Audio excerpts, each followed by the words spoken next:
Sports' Jordan Schultz reporting Jalen Milroe, Bama quarterback, will have a 30 visit with the Seahawks, Rams, and Giants over the next couple of days. Now, the Rams are widely expected to take a quarterback at some point to be the eventual replacement for Matthew Stafford. Giants obviously in the market for a quarterback and have been for a while. Seahawks are tougher to predict. They signed Sam Darnold, who was the top free agent available, but they have no real depth or plan behind him. He's young enough to make you think he could be the long-term plan. Maybe they don't take a quarterback, but Schneider might be itching to take one, which is something he couldn't really do when Russell Wilson was here. Will that be Jalen Milroe? Bump, what's the first word that comes to mind with Milroe? Athletic. Athletic as heck, man. He's the most athletic quarterback in this draft. And as I'm watching the film on this dude and I'm thinking about just how athletic he is, I thought to myself, Anthony Richardson might have jacked it up for him. Oh, no. Because Anthony Richardson, we all fell in love and scouts fell in love with his athleticism. And they figured we can teach him how to be a quarterback. And he wasn't a horrible quarterback. He played D1 ball at Florida, but there are some things that he just wasn't great at. But looking at Milroe, 2,800 yards, 16 touchdowns, and 11 interceptions, completed 64% of his passes, 21-6 as a starter over there with Alabama.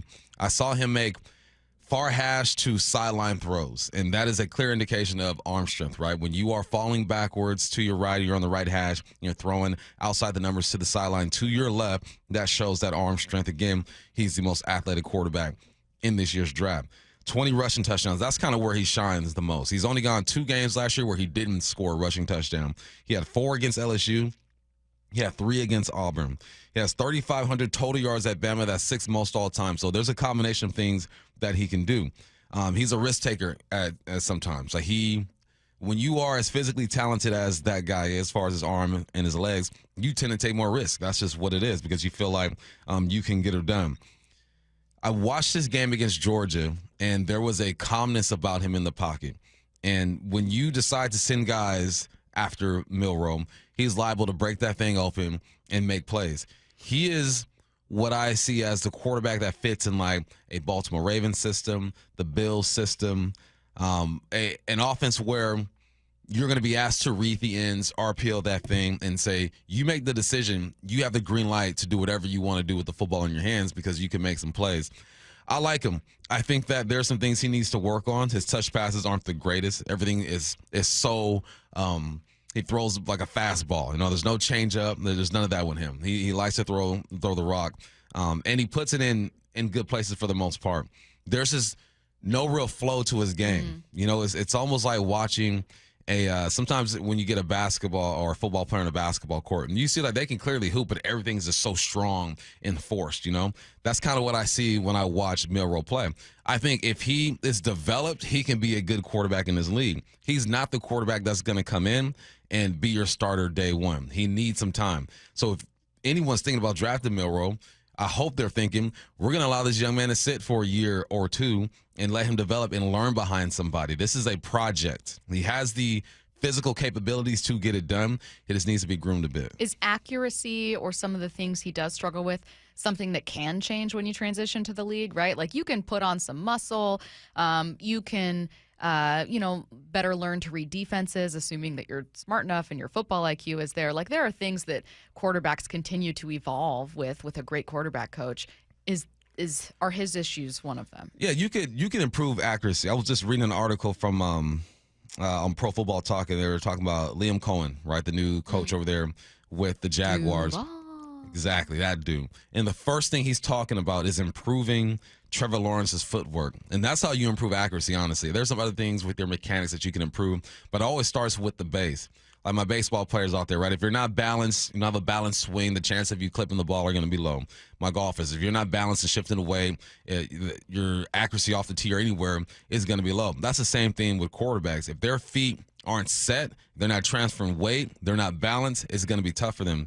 So I read that article, Liam talking about Trevor Lawrence, and I automatically thought about Milroe. He seems like he has a good base, but there are some things that you can fix. Right? I'm no quarterback coach. I know, obviously, I played the position in high school, but there are some things that quarterback coaches can do to help these guys become more accurate.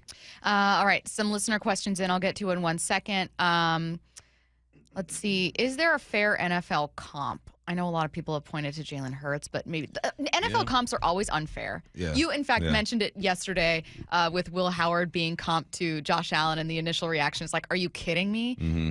But then you can kind of see where the comp comes from. So is there one that with a lot of context, you're like, okay, look, here's who he could be with perfect development? Yeah, I think Jalen Hurts is the guy. Jalen Hurts will be the guy when it comes to mobile quarterbacks. I'm never going to look at Lamar Jackson and say he's the comp for anybody. Lamar Jackson is a unicorn. We're not going to see another Lamar Jackson in our lifetime. But yeah, Jalen Hurts is that guy. What is Jalen Hurts asked to do? RPO that thing, hand the football off, and take your shots. And now be an athlete, especially inside the red zone, and use your legs to score touchdowns. I think that's a fair comp, but Milroe is bigger, faster, and stronger than Jalen Hurts. Okay, let's get to the text line before I have some few more questions for you. 850, I love a good project more than anybody, but I think the Seahawks should be a little more focused on proven talent than a project player, in my opinion. What do you think about that take? I think most teams want to take that approach. But when you already have a starting quarterback, and if you do draft a quarterback, it's going to be later, that's probably the route that you're going to go. Because none of these guys are proven. Cam ain't proven. Shador ain't proven. No. Dart isn't proven. I mean, they show more upside when it comes to just playing the quarterback position, but nobody's proven. But I get that way of thinking, but that's reserved for teams who are garbage. That's why they're picking 1 through 5, 1 through 7. They can focus on the guys who are ready to play or they think are ready to play right now. The Hawks are not going to draft a quarterback at 18. Therefore, they're going to get maybe if they do draft a quarterback, like the 5th, 6th, 7th, 8th, or 9th quarterback in the draft, and he's probably going to need some work. I'm phrasing this question weirdly, so forgive me for that. I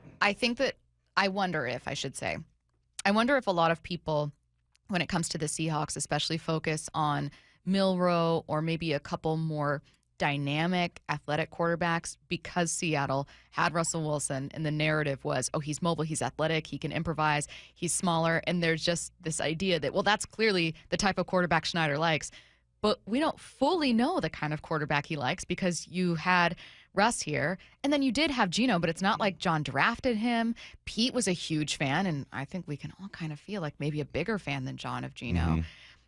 I wonder if we're jumping the gun thinking that John would automatically want a guy that's going to excel with RPO and be able to run the ball. What do you think? I think that decision really leans towards McDonald and Kubiak. I think John likes quarterbacks, and John is a good quarterback evaluator, but John doesn't know the offense the way that Kubiak knows the offense. And I think that he has to lean on them. I think you take John's expertise into account for sure, but you're looking at Kubiak and you're hoping he's here for 3 to 4 years. What type of quarterback do you feel like can run this type of offense better? Or the best, excuse me. There's not a lot of RPOs in Kubiak's offense. There's more play action boots and all that good stuff. And if he feels like that's the type of quarterback that's needed, then so be it. I'm actually going to talk about that in first down or 4 down territory. Okay, I was just going to say, well, what kind of quarterback could? Like if you could grab a quarterback in the league and say, this guy's like a perfect Kubiak quarterback. Okay, interesting. We'll get to that later then. All right, let's get to 1 or 2 more questions about Milroe. Someone said, can the Seahawks draft a player who can hit with runners in scoring position? We'll see. If you get Milroe, says John and Everett, could you use him like Taysom Hill while he works on his accuracy? Taysom Hill was used as a quarterback, a tight end, a running back. He did just about everything. No. If you draft Milroe, you want him to focus on the quarterback position. Well, and Milroe was asked about that at the Combine and said, like, you don't ask a zebra to become a dog. Just being like, look, he's been asked multiple times, would you consider this position? Would you consider doing this? And he wants to be a quarterback. I also think that while I can work on several things at once when it comes to my job, when you're a quarterback who's being brought in, you don't want to interrupt. I would imagine you would know more. You don't want to interrupt that development, right? It's a process. Yeah. It's the hardest position in sports. If you want your quarterback to develop as a quarterback, you let him do that 24/7. And I think that hurt Taysom Hill's development as a quarterback because he was doing so many other things. Yep.